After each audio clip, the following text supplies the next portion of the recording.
Cavadeos présente.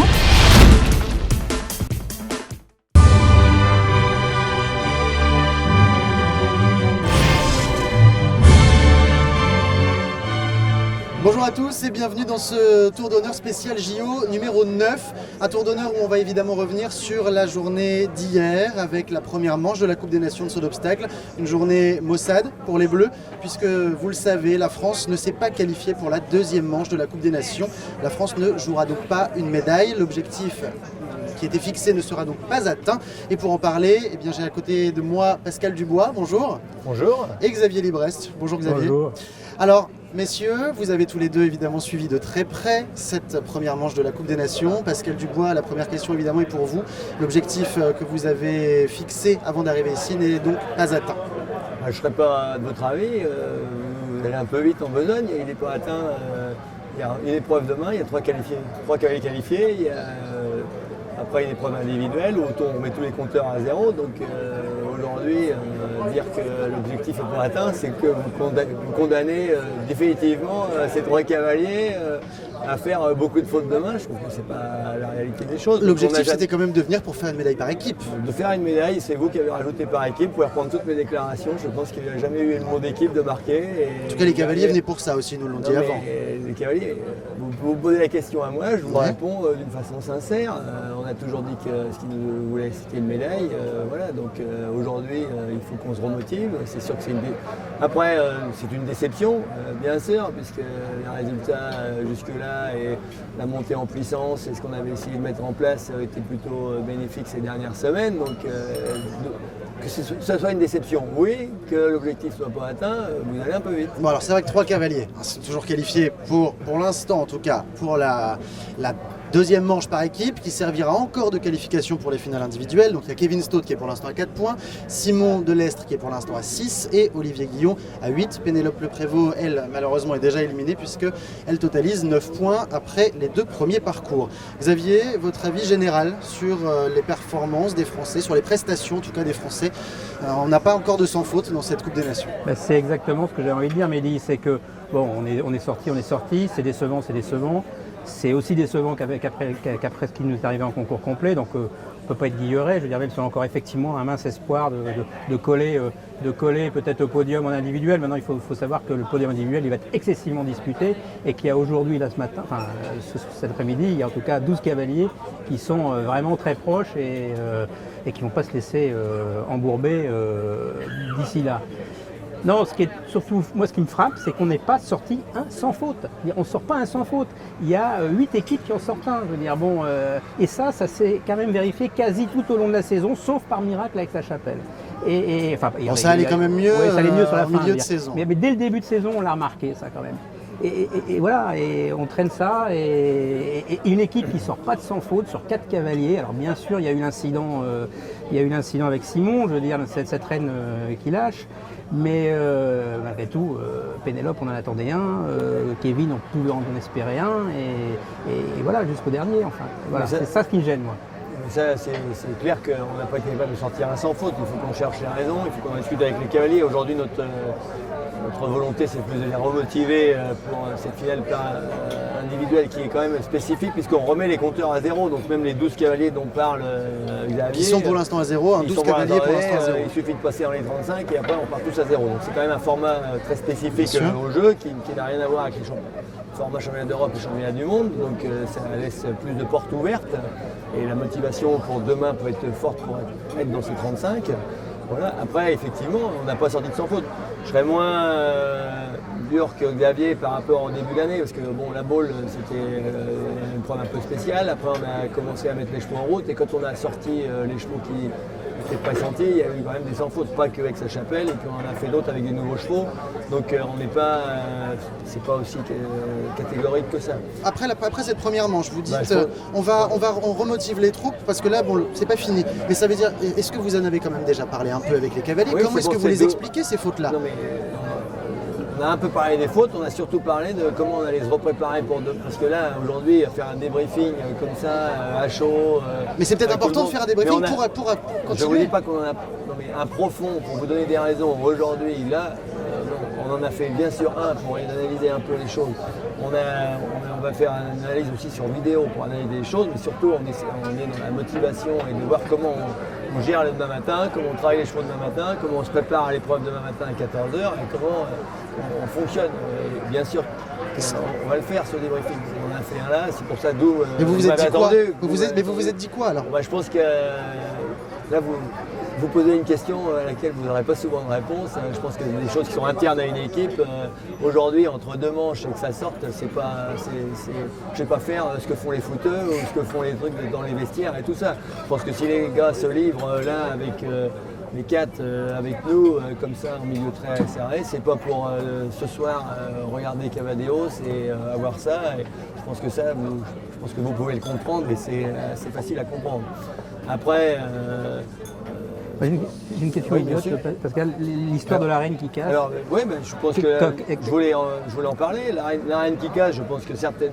Alors après, on peut toujours refaire l'histoire. Je pense que le cheval de Simon sortait très bien, qu'il a fait un tour tout à fait correct et sans sursis, et que tel que ça se présentait, on pouvait. Vous pouvez avoir le sans faute, justement, le sans faute dont on est en train de parler. Et on est clair, et ça on le vérifie depuis 3-4 ans, que quand on démarre à une Coupe des Nations avec un 0 et 4, ça donne de la sécurité. Dès qu'on n'est pas dans 0 et 4, plutôt 0 bien sûr, ça donne de la pression aux autres, ils le savent très bien et tout ça, et que certainement que là on a manqué de se livrer, d'avoir les tripes ouvertes et d'être mort de faim pour quelquefois faire un peu plus et monter à 150%. Ça, je pense que clairement, c'est leur premier jeu, c'est une équipe jeune et que certainement que c'est un facteur qui a pesé tout le long de la route. Hein. Je voudrais revenir sur la reine, moi. J'ai été revoir une photo tout à l'heure et la reine a l'air archi neuve. Ouais. On dirait qu'elle sort du magasin. Non, on avait justement fait des revues de matériel dimanche, on a fait des revues de matériel avant, on voulait qu'ils essayent ce matériel-là avant et ça a été du matériel essayé, mis et pas. Voilà, c'est l'Ardillon qui a cassé. On le voit, l'Ardillon casse, il perd sa reine. Je pense qu'il a eu énormément de sang-froid pour faire repartir. cette botte à gauche et de venir qu'avec une reine et en essayant qui était bloquée dans la martingale pour pas faire tomber le dernier. Voilà, et je pense que tout ça. Donc c'était vérifié et ça a cassé quand même. Ah oui. Je voudrais qu'on revienne un tout petit peu sur les résultats, parce que si la France n'est pas en seconde manche, ce n'est pas la seule surprise de cette première manche de la Coupe des Nations. L'Allemagne est également sortie, elle n'est pas dans les 8, et en tête on se retrouve avec l'Arabie Saoudite. Alors Xavier Librèche, vous les connaissez bien puisque vous les avez rencontrés, les cavaliers saoudiens, il y a quelques mois. On disait qu'ils faisaient partie des outsiders. Finalement, pour l'instant ils sont là, alors pas forcément avec toute la manière, mais ils sont là et le résultat c'est ce qui compte. Est-ce que ça vous surprend, messieurs, ce résultat après la première manche? Écoutez, nous surprendre, ça ne serait pas tenir compte de ce qui s'est passé à Lexington et d'oublier assez vite qu'ils étaient présents à Lexington. Il y en avait un qui était à la finale individuelle. Ils se sont battus jusqu'au bout. Donc, nous surprendre, ça serait arriver comme ça au milieu des caisses et débarquer. Je pense qu'on a toujours dit à toutes les conférences de presse qu'il y avait. La concurrence était rude, qu'il y avait des pays émergents qui aujourd'hui s'équipaient et de chevaux, et d'entraîneurs, et de vétérinaires, et de maréchaux ferrants, et de constructeurs de sol, et tout ça, et qu'aujourd'hui, ils étaient dans le coup. Et ça, je pense que c'est pas non plus... c'est pas une surprise. Non, c'est pas une surprise, puisqu'ils arrivent d'un bon championnat du monde, et avec des équipements, et tout ça. Donc voilà. Ils peuvent gagner ces JO? Ils peuvent rester en tête après la seconde manche? Je vais répondre à la question, mais je voudrais revenir sur ce que vient de dire Pascal. Je pense qu'ils ont trois caractéristiques qu'il faut prendre en compte. La première, c'est qu'ils ont une vraie passion pour le cheval. Et ça, on ne peut pas leur enlever. Et un instinct par rapport à ça qui est fort. Et ils en veulent. Ils ont les moyens qu'on connaît. Et grâce aux moyens, ils se sont dotés des compétences. Donc, et les chevaux en particulier. Donc moi, ça ne me surprend absolument pas. Je ne suis pas sûr qu'ils seront sur le podium demain, parce que demain, il va se passer encore beaucoup de choses. Ça risque d'être plus difficile. Il risque de se passer beaucoup de choses. Parce que de ce qu'on a vu là, c'était quand même pas les plus à l'aise. Et puis, certains de ces cavaliers-là sont quand même très décriés. Il ne faut pas l'oublier. Vous dites que c'est des hommes de chevaux. Il y en a quand même qui sont décriés. Oui, il y en a un en particulier. Abdullah Al-Sharbatli. Alors, certes, il n'est plus dans la course à l'individuel, mais il est toujours dans cette équipe. Mais bon, moi, je pense que la volonté est là, les moyens sont là, les compétences sont là, et que s'ils ne font pas la médaille, ils seront toutefois pas loin et ils continueront. continueront et ils y arriveront. Et là où je rejoins Pascal, c'est que de toute façon, il faut pas s'étonner. Je veux dire, nous-mêmes, on est arrivés à la limite de nos compétences. L'Allemagne est aussi sortie aujourd'hui. Hein. Et qu'est-ce qu'elle fait, l'Allemagne? Elle fait comme nous, elle vend ses compétences, elle vend ses chevaux, etc. Donc au bout d'un moment, il faut bien comprendre que sur des habits d'un côté, on en a vu d'autres. Henk Nouwen a été recruté quand maintenant, à peu près? On était en 2009 au championnat à Windsor avec lui. Il a commencé en 2009. C'est un contrat qui se termine quand? C'est un contrat, on discute à chaque échéance, voilà, et comment on fonctionne, ce qu'on va faire, et est-ce qu'on va le reconduire tout de suite, c'est la question. Non mais Henk n'a pas cessé de dire tout au long de la saison, à chaque fois que ça cafouillait un peu, ce qui importe, c'est d'être là le jour J à l'heure H. Voilà, on est le jour J à l'heure H pour l'équipe, en tout cas, et je crois que pour un entraîneur, c'est vachement important, une équipe, il en a entraîné d'autres. Un individuel, ça a ses propres repères, ses propres conseils. Est-ce qu'aujourd'hui, il est au rendez-vous? Aujourd'hui, on ne peut pas dire qu'on est au rendez-vous. Alors après, moi, je suis moins catégorique que vous. Je dis que non, c'est une question. Non, mais on verra bien ce qui va nous arriver dans 2 jours. Voilà. Et après, il faudra qu'on tire les conséquences. Et c'est pas le moment et le lieu entre les 2 manches. Il nous reste 2 manches de tirer les conséquences tout de suite. Voilà. On a dit que c'était l'entraîneur le plus payé que la France ne soit jamais offert. C'est possible. Je ne sais pas combien étaient payés ceux d'avant que j'arrive. C'est-à-dire ceux avant 2007. Donc, non, mais tu peux peut-être nous dire celui d'avant. Celui d'avant. Par rapport à quand je suis arrivé, oui, c'est plus payé que celui quand j'arrive. Mais après, de plus payé que la France sait le faire, je ne sais pas. Est-ce que votre objectif maintenant, c'est quoi pour la finale individuelle? Combien vous rentrez dans les 30? Si on a un, c'est bien ou 5 premiers. C'est les 5 premiers depuis le début des Jeux. Faites-on les 5 premiers. Ah non, les 5 premiers, c'était pour le complet. Ouais. Là, c'est la médaille. Hein. Attention, là, c'est la médaille. C'est une médaille à avoir. Je ne vais pas changer d'avis, pas parce qu'aujourd'hui, c'est la déconfiture. C'est courageux. Je vais changer d'avis. Je reste dans cet avis-là. Bravo, Pascal. Après, les 3 sont compétitifs. Les 3 sont capables d'y arriver. On avait Olivier sortir à sans faute à Lexington. S'il ne l'avait pas fait, on n'aurait pas été qualifié pour les Jeux. On aurait fallu se battre au championnat d'Europe. Donc, oui, c'est des gars qui ont des choses à faire valoir et qui aujourd'hui sont peut-être capables tous d'aller en finale. Et puis en finale, c'est remis à 0, c'est un contexte très particulier et pourquoi pas. Voilà. Il y a une question aussi sur laquelle je voulais qu'on revienne. Les Français ne sont pas au village olympique. Ça, c'était décidé. Les Français sont dans des maisons. Vous avez des maisons pour le staff, vous avez des maisons pour les cavaliers. Ils sont entre eux. D'autres nations ont décidé d'envoyer leurs cavaliers là-bas. On avait Jean-Maurice Bonneau hier qui nous disait que c'était une expérience formidable. Les Belges sont là-bas, les Suédois sont là-bas, les Allemands, les Néerlandais. Est-ce que vous vous dites que vous passez à côté de quelque chose avec ces cavaliers qui vivent leurs premiers Jeux olympiques et qui finalement se retrouvent dans des conditions de concours normales? Est-ce que vous avez l'impression d'être aux Jeux Olympiques dans ces conditions-là? Ouais, après on est aux Jeux Olympiques, d'ailleurs on le voit, il n'y a jamais autant de journalistes et de gens à nous poser des questions, il y a une sécurité partout renforcée qu'il n'y a jamais dans un autre championnat. Après je serais plus nuancé dans vos propos parce que Meredith, je la vois passer tous les jours devant la maison, donc tous les Allemands ne sont pas au village olympique, il y a des particularités. Toutes les équipes de la située, tout le monde n'est pas au Si, les Brésiliens, ils sont tous. Non, mais les Néerlandais, je crois, ils sont tous aussi. Donc il y a un peu.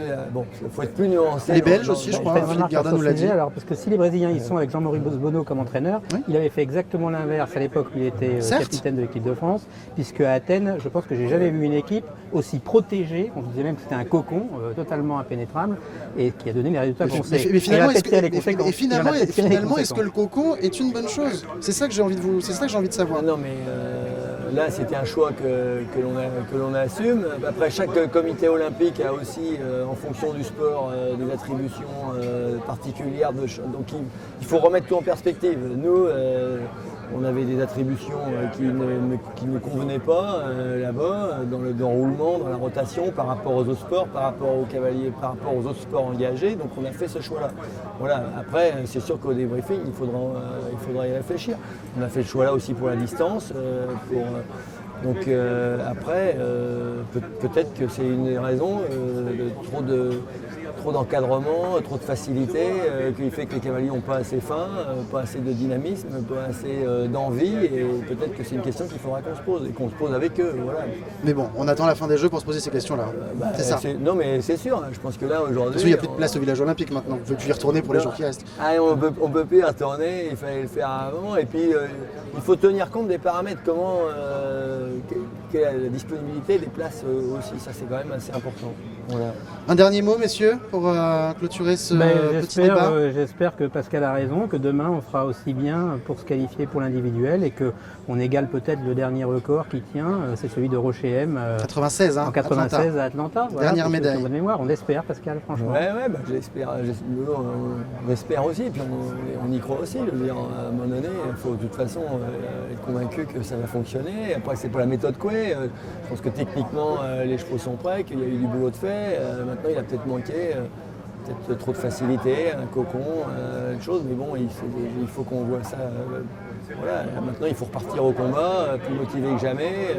C'est une pression qu'ils ont maintenant individuelle sur eux et pas sur les autres. Et voilà. À suivre. Donc, merci beaucoup, messieurs, en tout cas, d'avoir été avec nous pour ce numéro de Tour d'honneur. Nous, on se retrouve évidemment demain à 13h. On reparlera évidemment de saut d'obstacle puisque les médailles vont se jouer. Alors, à demain, 13h, et on se quitte avec le zapping. Ciao à tous. Merci.